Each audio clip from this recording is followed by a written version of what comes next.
श्रीजुक्त पूर्णचंद्र सेठी जो भली भाव गोटे बालट पेपर नहीं ताधरे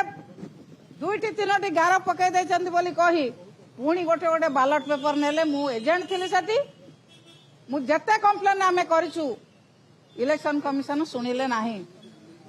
से विषय मध्य आईनगत लड़ई आमे निश्चित भाव में लड़बू जेहेतु इलेक्शन प्रोसेस भितर गोटे बालट इश्यू कले सेकेंड बालट इश्यू करिवार नियम कौन सी जगह नाही तेणु से विषय मध्य बिजु जनता दल तरफ आमे आईनगत लड़ई लड़ी तांकर इलेक्शन होची जो दुई जन भोटर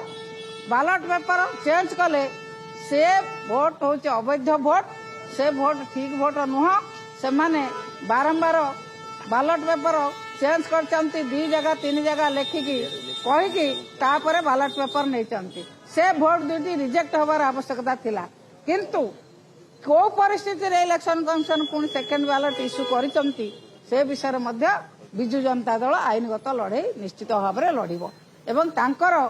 इलेक्शन को अवैध करिया पाई निश्चित भाव में बिजु जनता दल आईनगत लड़ई लड़ब एवं तांकर सभ्यपद जो 6 जन विधायक सभ्यपद किभଳି भाव में रद्द हम से आईनगत लड़ई लड़ा एवं बाचस्पति महोदय को लेखिक दिया।